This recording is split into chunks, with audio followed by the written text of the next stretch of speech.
경빈, 이 옷은 입지 못하겠소. 마마, 상감마마 계신 곳으로 가셔야 하옵니다. 제발. 1761년 1월 어느 추운 새벽, 창덕궁 낙선제 동편 처소에서 한 여인이 남편의 손에 숨을 거두었습니다. 그녀의 이름은 박빙의 훗날 경빈이라 불리게 될 여인이었습니다. 그녀를 죽음으로 내몬 사람은 다름 아닌 조선 최고의 비극적 왕자 사도세자였습니다. 어떻게 사랑하는 남자가 여인을 죽일 수 있었을까요? 그 시작은 1750년대 중반 인원왕후전 뒤뜰에서 시작된 금지된 눈맞춤이었습니다. 윗전 소속 나인을 사랑한 세자. 그 사랑은 결국 두 사람 모두를 파멸로 이끌었습니다. 오늘 이야기 시작하기 전에 구독과 좋아요를 눌러주시옵소서. 그럼 이야기 올리겠나이다. 1761년 1월 어느 추운 새벽, 창덕궁 낙선제 동편 처소에서 한 여인이 남편의 손에 숨을 거두었습니다. 차갑게 식어가는 손끝 사이로 붉은 피가 흘러내렸고 그녀의 마지막 눈빛은 여전히 그 남자를 향해 있었습니다. 박빙의 훗날 경빈이라 불리게 될 이 여인을 죽음으로 메몬 사람은 다름 아닌 조선 제21대 왕 영조의 둘째 아들 사도세자였습니다. 어찌하여 사랑하는 남자가 여인을 죽음으로 몰아넣었을까요? 그 비극의 씨앗은 5년 전으로 거슬러 올라갑니다. 1756년 22살의 사도세자는 날마다 대조전을 찾았습니다. 할머니 인원왕후께 문안을 드린다는 명분이었으나 세자의 진짜 이유는 따로 있었습니다. 인원왕후전 친방에서 일하는 나인 한 명 때문이었습니다. 친방 나인이란 왕후의 침소를 관리하는 궁녀 중에서도 신뢰받는 자리였고 박빙에는 그 중에서도 단정하고 말수 적은 여인으로 알려져 있었습니다. 세자는 처음 그녀를 본 순간부터 시선을 거둘 수가 없었습니다. 빙의 역시 세자의 눈길을 느꼈으나 고개를 숙인 채 모른 척할 수밖에 없었습니다. 그녀는 윗전 소속, 세자가 함부로 손댈 수 없는 금기의 존재였습니다. 조선 궁중 예법에서 윗사람이 부리는 나인을 건드리는 것은 큰 불경이었고 특히 대왕대비나 왕대비전 소속 궁녀는 더욱 엄격히 보호받았습니다. 저 여인의 이름이 무엇이냐? 세자가 곁에 있던 상궁에게 물었으나 상궁은 난처한 표정으로 고개만 저었습니다. 그럴수록 세자의 마음은 더욱 애타올랐습니다. 닿을 수 없는 것일수록 사람의 마음은 더 깊이 빠져드는 법이니까요. 당시 사도세자는 아버지 영조의 끊임없는 질책 속에서 지쳐가고 있었습니다. 영조는 조선 역사상 가장 엄격한 군주 중 한 명이었고 학문과 예법에 있어 단 한 치의 빗나감도 용납하지 않았습니다. 매일 새벽 경연에 나가야 했고 한 글자라도 틀리면 호된 꾸중이 쏟아졌습니다. 세자는 총명했으나 아버지의 기대는 그보다 훨씬 높았고 그 간극 속에서 세자의 마음은 조금씩 무너지고 있었습니다. 그런 세자에게 박빙에는 유일한 위안이었습니다. 그녀의 조용한 눈빛, 차분한 몸가짐, 그 모든 것이 세자에겐 평온함으로 다가왔습니다. 하지만 그 평온함은 손에 쥘 수 없는 것이었습니다. 1년이 넘도록 세자는 멀리서 그녀를 바라볼 수밖에 없었고 빙의 역시 세자의 시선을 애써 외면했습니다. 두 사람 사이엔 신분과 예법이라는 높은 벽이 가로막고 있었고 그 벽은 결코 무너질 것 같지 않았습니다. 그러나 운명은 예고 없이 찾아오는 법입니다. 1757년 8월 인원왕후가 81살의 나이로 세상을 떠났습니다. 궁중은 깊은 상복에 잠겼고 국상이 시작되었습니다. 그리고 바로 그 국상 중에 사도세자는 금기를 깨뜨렸습니다. 1757년 8월 29일 인원왕후가 창경궁 통명전에서 승하했습니다. 향년 81살이었습니다. 인원왕후는 숙종의 세 번째 왕비로 영조에게는 어머니나 다름없는 분이었고 사도세자에게는 할머니였습니다.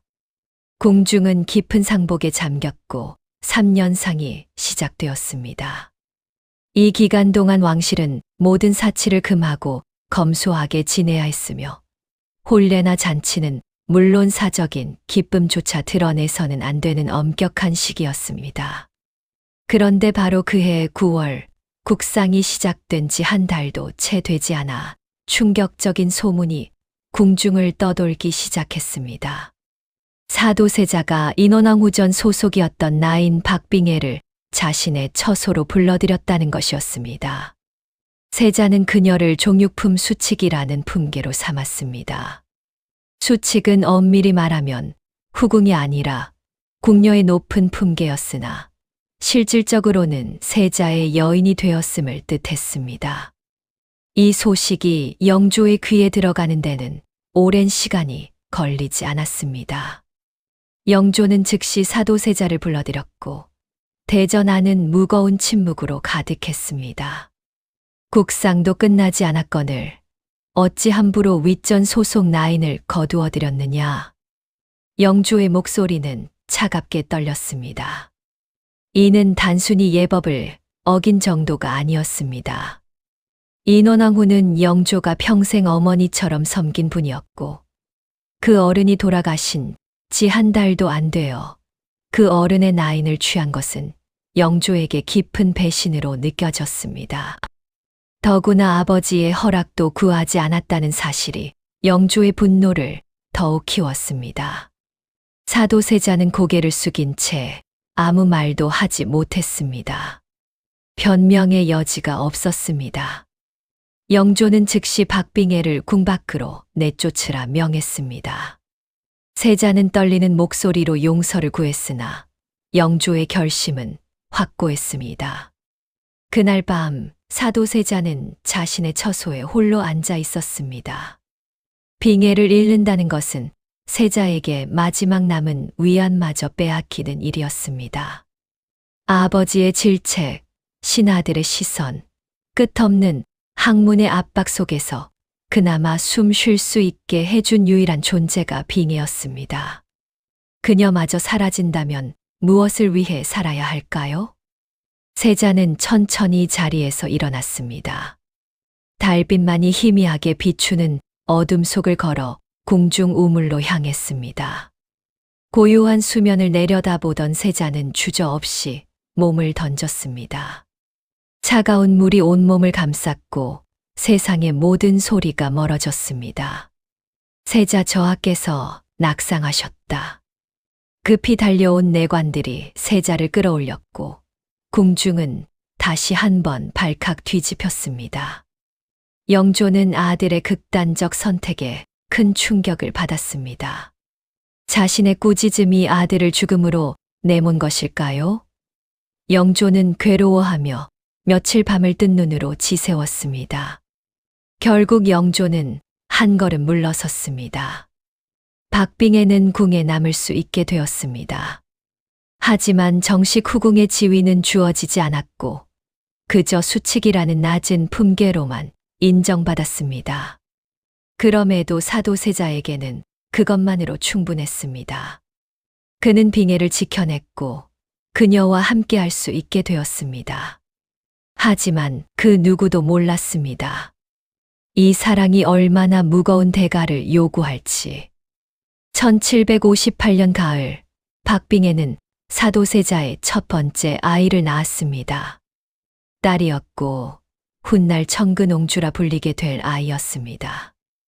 이듬해인 1759년 봄에는 아들 은전군이 태어났습니다. 세자는 이 두 아이를 무척 사랑했고 그들의 어미인 박빙애에게 쏟는 총애 또한 날로 깊어졌습니다. 세자는 박빙애를 위해 동궁전 한편에 화려한 처소를 마련해 주었습니다. 비단 장막과 화초, 귀한 가구들로 방을 꾸몄고 이 과정에서 자신에게 배정된 비용을 훌쩍 넘어섰습니다. 심지어 왕실 재정을 관리하는 내수사의 돈까지 가져다 썼습니다. 세자빈 해경궁 홍 씨는 이를 지켜보며 깊은 걱정에 잠겼습니다. 해경궁은 본래 온화한 성품의 여인이었으나 남편이 다른 여인에게 빠져드는 모습을 보며 마음이 편치 않았습니다. 그러나 그녀가 진정 두려워한 것은 질투가 아니었습니다. 세자의 이런 행동이 또다시 영조의 노여움을 살까봐 불안했던 것입니다. 해경궁은 조용히 박빙애를 불러 당부했습니다. 세자 저하의 총애가 지나치면 화를 부르는 법이옵니다. 부디 조심하시옵소서. 박빙애는 고개를 숙인 채 대답했으나 세자의 사랑을 거부할 수는 없었습니다. 그녀 역시 세자를 깊이 사랑하게 되었고 그와의 사이에서 태어난 두 아이는 그녀 삶의 전부가 되었습니다. 그런데 1758년 무렵부터 세자에게 이상한 변화가 나타나기 시작했습니다. 처음에는 사소한 일이었습니다. 특정한 옷을 입기를 거부하거나 같은 옷을 며칠씩 입고 있는 일이 잦아졌습니다.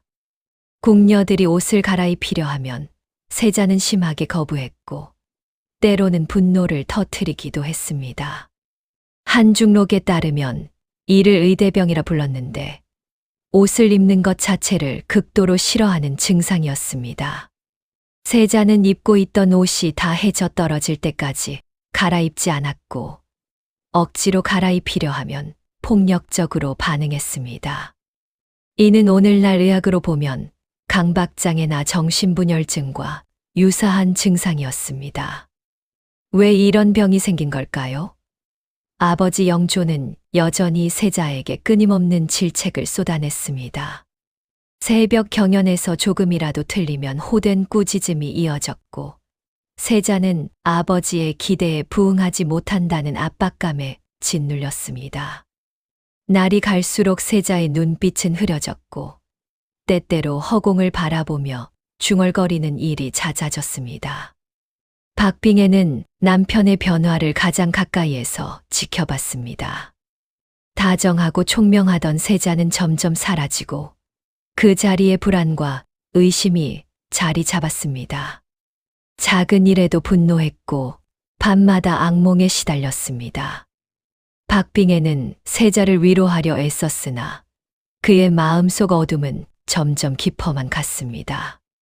1760년 겨울 세자의 증상은 더욱 심해졌습니다. 궁녀들을 의심하기 시작했고 때로는 아무 이유 없이 폭력을 휘두르기도 했습니다. 박빙애는 두려움 속에서도 남편을 포기하지 않았습니다. 하지만 그녀는 몰랐습니다. 곧 자신이 그 광기의 희생양이 될 줄은. 1760년 겨울을 지나며 사도세자의 병세는 더욱 깊어졌습니다. 궁중에는 어두운 소문이 돌기 시작했습니다. 세자가 궁녀를 때렸다는 이야기, 이유 없이 분노를 터뜨린다는 이야기들이었습니다. 영조의 귀에도 이런 소문이 들어갔고 대전에서는 날마다 세자를 불러 꾸짖는 일이 반복되었습니다. 박빙애는 이 모든 것을 지켜보며 가슴이 타들어갔습니다. 세자빈 해경궁은 남편의 비행을 보고도 침묵으로 일관했습니다. 그녀는 세자의 잘못을 지적했다가 오히려 화를 당할까 두려워했고 무엇보다 자신의 친정인 풍산 홍씨 가문에 누가 될까 염려했습니다. 당시 해경궁의 아버지 홍봉하는 조정에서 세력을 키워가고 있었고 세자의 문제가 커지면 가문 전체가 위험해질 수 있었습니다. 하지만 박빙애는 달랐습니다. 그녀에게는 지킬 가문도 두려워할 정치적 입지도 없었습니다. 오직 세자에 대한 사랑과 두 아이의 아버지를 바로 세우고 싶은 간절함만이 있었습니다. 박빙애는 세자가 잘못된 행동을 할 때마다 조용히 그러나 단호하게 간언했습니다. 마마, 이러시면 상감마마께서 더욱 노하실 것이옵니다. 제발 몸과 마음을 다스리소서. 세자는 처음에는 그녀의 말을 들었습니다. 박빙애의 목소리에는 진심 어린 걱정이 담겨 있었고 세자도 그것을 알았습니다. 하지만 관계가 깊어질수록 박빙애의 간언은 세자에게 점점 무거운 짐이 되어갔습니다. 1761년 초 세자의 의대병은 극에 달했습니다. 아침에 일어나 옷을 갈아입는 일조차 거부했고 박빙애가 다가가 옷을 권하면 세자는 눈을 부라리며 소리를 질렀습니다. 어느 날은 박빙애의 손을 거칠게 밀쳐내기도 했습니다. 박빙애는 바닥에 넘어지며 놀란 눈으로 남편을 바라봤습니다. 세자는 자신도 놀란 듯 떨리는 손을 내려다봤습니다. 그러나 사과의 말은 나오지 않았고 그저 돌아서 버렸습니다. 박빙애는 천천히 일어나 옷매를 고쳤습니다. 그녀의 눈에는 슬픔과 두려움이 동시에 어려 있었으나 그럼에도 포기하지 않았습니다. 사랑하는 사람이 잘못된 길로 가는 것을 그대로 지켜볼 수 있을까요? 박빙애는 그럴 수 없었습니다. 다른 후궁들이 세자의 비위를 맞추며 침묵할 때 박빙애만은 바른 말을 했습니다. 세자가 궁녀를 함부로 대하려 하면 막아섰고 영조를 뵈러 갈 때는 단정히 옷을 입도록 권했습니다. 영조실록에는 이런 기록이 남아 있습니다. 영조가 사도세자를 꾸짖으며 그 사람이 강직하여 내 잘못을 간하다가 죽음을 당했다고 말한 대목입니다. 여기서 그 사람이란 바로 박빙애를 가리키는 것이었습니다. 이는 박빙애가 세자의 비행을 끊임없이 지적했고 그로 인해 결국 목숨을 잃었음을 보여주는 증거였습니다. 박빙애의 강직함은 그녀의 미덕이었으나 동시에 그녀를 위험에 빠뜨리는 이유이기도 했습니다. 정신이 온전치 못한 세자에게 진실은 독이 되었고 사랑은 분노로 변해갔습니다. 1761년 1월 운명의 그날이 다가오고 있었습니다. 1761년 1월 어느 추운 새벽 동궁전에는 불길한 정적이 흘렀습니다. 사도세자는 전날 밤부터 잠을 이루지 못한 채 처소 안을 배회했습니다. 눈빛은 초점을 잃었고 손은 끊임없이 떨렸습니다. 곁에서 밤을 지새운 박빙애는 조심스럽게 세자에게 다가갔습니다. 마마, 날이 밝았사옵니다. 옷을 엿주시고 대전으로 문안 가셔야 하옵니다. 박빙애는 부드러운 목소리로 세자를 달랬습니다. 그러나 세자는 고개를 저으며 뒷걸음질 쳤습니다. 옷을 갈아입는다는 것, 그 단순한 일이 세자에게는 견딜 수 없는 고통이었습니다. 박빙애는 포기하지 않고 천천히 다가가 세자의 손을 잡았습니다. 마마, 제가 도와드리겠나이다. 편히 계시옵소서. 그 순간 세자의 눈빛이 변했습니다. 사랑하는 여인의 손길이 아니라 자신을 옥죄는 사슬처럼 느껴졌습니다. 박빙애의 목소리도 간절한 눈빛도 모든 것이 세자를 압박하는 것처럼 여겨졌습니다. 광기가 폭발했습니다. 세자는 박빙애를 거칠게 밀쳤고 그녀는 바닥에 쓰러졌습니다. 그러나 세자의 분노는 멈추지 않았습니다. 주먹이 박빙애를 향했고 그녀는 비명조차 제대로 지르지 못한 채 맞았습니다. 밖에서 기다리던 어린 은전군이 어머니의 신음소리를 듣고 방문을 열었습니다. 당시 은전군은 겨우 2살, 아직 걸음마도 제대로 떼지 못한 어린아이였습니다. 아이는 쓰러진 어머니를 보고 울음을 터뜨리며 다가갔습니다. 야사에 따르면 세자는 그 순간 칼을 뽑아 아들에게까지 휘둘렀다고 합니다. 다행히 은전군은 목숨을 잃지는 않았으나 아버지의 광기를 두 눈으로 목격해야 했습니다. 2살 배기 아이가 감당하기엔 너무나 잔혹한 광경이었습니다. 박빙애는 차가운 바닥에 쓰러진 채 숨을 헐떡였습니다. 그녀의 손은 떨리며 세자를 향해 뻗어졌으나 닿지 못했습니다. 세자를 향한 마지막 손길이었습니다. 얼마나 시간이 흘렀을까요? 세자는 멍하니 박빙애의 시신을 내려다봤습니다. 광기가 가시고 나자 비로소 자신이 무슨 일을 저질렀는지 깨달았습니다. 세자는 떨리는 손으로 박빙애에게 다가가 그녀의 옷깃을 고쳐주었습니다. 흐트러진 머리를 매만지고 피 묻은 얼굴을 닦아주었습니다. 그리고 중얼거렸습니다. 동궁을 모시는 이가 어찌 이리 지저분하겠느냐. 목소리는 텅 비어 있었습니다. 이미 세자의 정신은 현실을 떠나 있었습니다. 자신이 사랑했던 여인을 죽였다는 사실조차 제대로 인식하지 못하는 것 같았습니다. 궁녀들이 뒤늦게 달려왔으나 이미 박빙애는 숨이 끊어진 뒤였습니다. 곁에서 울고 있던 은전군을 상궁이 급히 안아 데려갔고 세자는 그대로 자리에 앉아 허공을 바라봤습니다. 소식은 곧 영조에게 전해졌습니다. 영조는 즉시 세자를 불러들였습니다. 대전 안의 공기는 얼어붙었고 영조의 목소리는 차갑게 떨렸습니다. 내가 눈에 넣어도 아프지 않을 만큼 사랑하던 여인을 어찌 손수 죽였느냐. 세자는 처음에는 억울하다며 울먹였습니다. 하지만 변명할 말이 없었습니다. 결국 고개를 떨구며 인정했습니다. 소자에게 광증이 있사옵니다. 그날 이후 사도세자의 운명은 돌이킬 수 없는 나락으로 향했습니다. 박빙애의 죽음은 조선 왕조실록에 기록되지 않았습니다. 승정원 일기에도 그 어떤 공식 문서에도 그녀의 죽음은 남아있지 않았습니다. 마치 처음부터 존재하지 않았던 사람처럼 역사는 그녀를 지워버렸습니다. 다만 영조 38년 1762년 5월의 기록에 단 한 줄만이 남았습니다. 나경원이라는 관리가 사도세자의 비행을 고변하는 사건이 일어났고 영조가 세자를 추궁하는 과정에서 이런 말을 했습니다.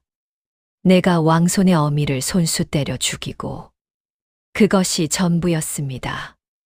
박빙애라는 이름도 그녀가 어떤 사람이었는지도 왜 죽었는지도 기록되지 않았습니다. 그저 왕손의 어미라는 인명으로만 역사에 흔적을 남겼습니다. 1762년 윤5월 13일 박빙애가 죽은 지 1년 5개월 만에 사도세자는 뒤주에 갇혔습니다.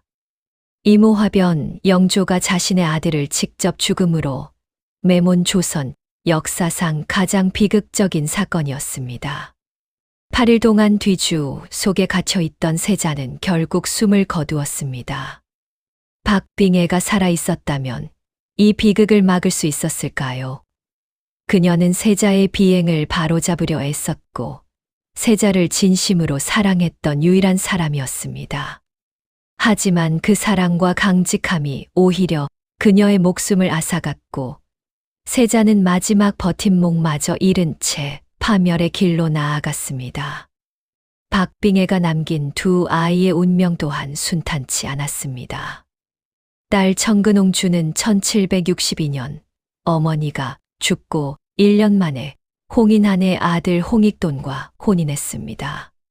당시 청근옹주는 겨우 5살이었습니다. 조선시대에는 어린 나이에 혼인을 정하는 일이 흔했으나 청근옹주의 경우는 특히 서둘러 진행되었습니다. 그런데 이상한 일이 벌어졌습니다. 부마 간택이 끝났음에도 실제 혼례는 3년이나 뒤인 1765년에야 치러졌습니다.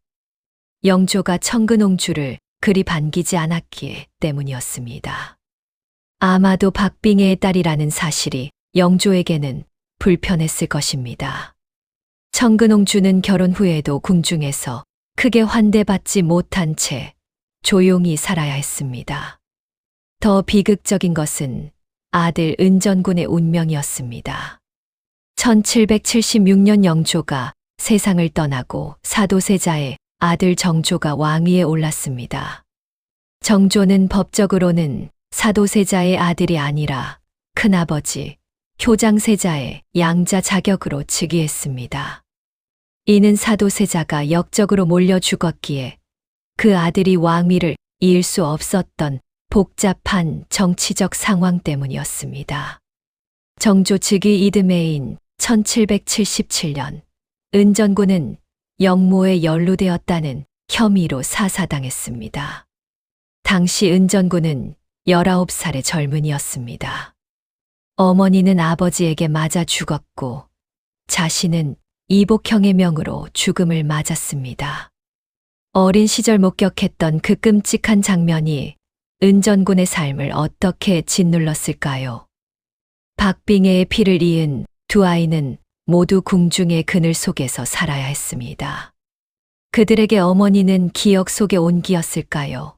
아니면 지워야 할 비극이었을까요? 제7장 박빙애가 죽은 후 그녀의 이름은 오랫동안 역사 속에 묻혔습니다. 정조는 1776년 즉위한 뒤 아버지 사도세자를 복권하려 애썼습니다. 1785년에는 사도세자의 묘를 수원 화산으로 옮기고 현룡원이라 이름 지었습니다. 아버지를 향한 정조의 효심은 깊고도 절절했습니다. 하지만 정조는 박빙애에 대해서는 침묵했습니다. 그녀의 품계를 올려주지도 추숭하지도 않았습니다. 왜일까요? 정조에게 박빙애는 복잡한 존재였습니다. 법적으로 정조는 사도세자의 아들이 아니라 효장세자의 양자였기에 생부의 후궁을 추숭할 명분이 애매했습니다. 게다가 박빙애는 사도세자에게 맞아 죽은 여인이었습니다. 정조가 아버지를 복권하려 애쓰는 상황에서 아버지가 죽인 여인을 기리는 일은 오히려 아버지의 광기를 드러내는 일이 될 수도 있었습니다. 정조는 아버지를 성군으로 기억되게 하고 싶었고 그 과정에서 박빙애는 지워져야 할 기억이었는지도 모릅니다. 1800년 정조가 세상을 떠난 후에도 상황은 변하지 않았습니다. 순조, 헌종, 철종으로 이어지는 동안 박빙애의 이름은 여전히 역사의 어둠 속에 있었습니다. 그녀가 낳은 은전군은 이미 영모로 죽었고 딸 청근옹주도 1814년 조용히 세상을 떠났습니다.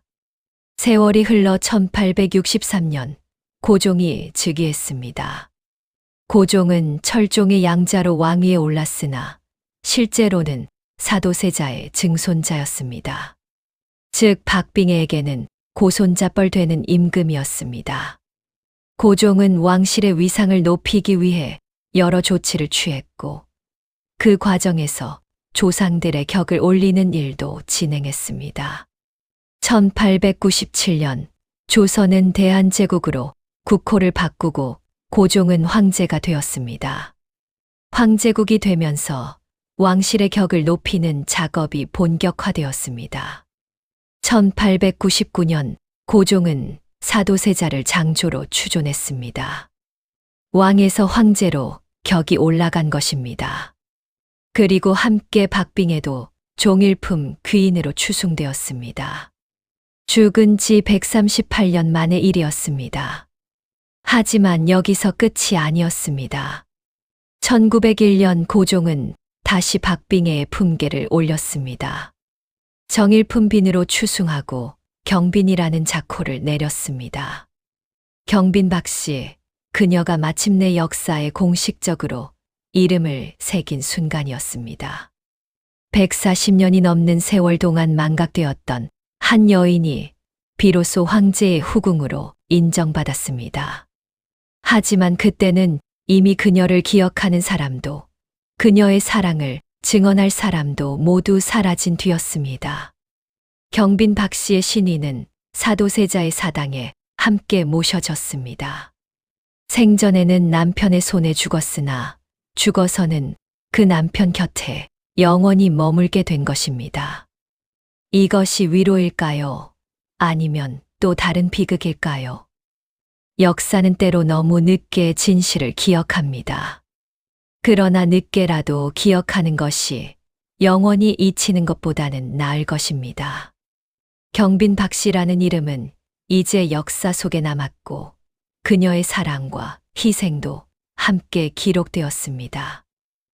제8장 1761년 1월 창덕궁 동궁전 동편 처소에서 한 여인이 세상을 떠났습니다.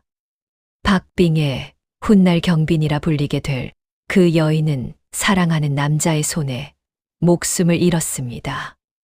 그로부터 260여 년이 흐른 지금 우리는 그녀의 이야기를 통해 무엇을 배울 수 있을까요? 경빈 박 씨는 사도세자를 진심으로 사랑했습니다. 윗전 소속 나인이라는 금기를 넘어 그의 여인이 되었고 두 아이를 낳아 기르며 세자의 곁을 지켰습니다. 다른 후궁들이 세자의 비위를 맞추며 침묵할 때 오직 경빈만은 세자의 잘못을 바로잡으려 애썼습니다. 마마, 이러시면 안 되옵니다. 그 한마디가 얼마나 큰 용기를 필요로 했을까요? 사랑하는 사람의 잘못을 외면하는 것이 쉬운 일이었을 텐데 경빈은 그렇게 하지 않았습니다. 세자를 진정으로 사랑했기에 바른 길로 이끌려 했고 그 강직함이 결국 그녀의 목숨을 앗아갔습니다. 현대를 살아가는 우리에게도 경빈의 이야기는 여전히 의미가 있습니다. 사랑한다는 것은 무엇일까요? 상대방의 모든 것을 받아들이는 것일까요? 아니면 잘못된 것을 바로잡으려 애쓰는 것일까요? 경빈은 후자를 선택했고 그 선택은 비극으로 끝났습니다. 사도세자의 이야기는 정신 건강의 중요성도 일깨워 줍니다. 영조의 끊임없는 압박과 질책은 세자의 정신을 병들게 했고 그 병은 결국 가장 사랑하는 사람을 죽이는 비극을 낳았습니다. 만약 당시의 정신질환에 대한 이해가 있었다면, 적절한 치료가 가능했다면 이 비극은 막을 수 있었을까요? 해경궁 홍 씨는 한 중록을 통해 이 모든 이야기를 기록으로 남겼습니다. 그녀가 경빈을 곱게 보지 않았던 것은 사실이나 그럼에도 경빈의 죽음을 기록했기에 우리가 오늘날 이 이야기를 알 수 있습니다. 역사는 이렇게 여러 사람의 목소리로 만들어지고 그 속에서 진실이 드러납니다. 경빈 박 씨의 두 아이 청근옹주와 은전구는 어머니를 일찍 잃고 어려운 삶을 살아야 했습니다. 특히 은전구는 2살 때 목격한 그 끔찍한 장면을 평생 안고 살다가 결국 20살도 되기 전에 영모로 죽임을 당했습니다. 한 여인의 죽음이 낳은 파장은 그렇게 대를 이어졌습니다. 1901년 경빈 박 씨는 마침내 정일품 빈의 품계를 받았습니다. 140년이 넘게 걸렸으나 역사는 끝내 그녀를 기억했습니다. 사랑 때문에 살았고 사랑 때문에 죽은 한 여인.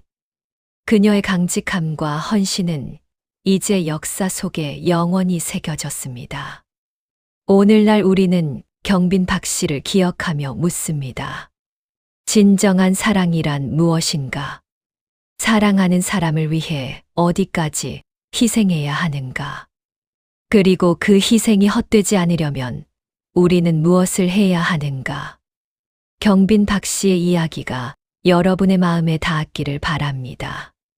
오늘 이야기가 의미 있으셨다면 구독과 좋아요 버튼을 눌러주시고 알림 설정까지 해주시면 더 많은 역사 이야기로 찾아뵐 수 있습니다. 경빈 박 씨의 삶에 대해 어떻게 생각하시는지 댓글로 여러분의 생각을 나눠주세요. 감사합니다.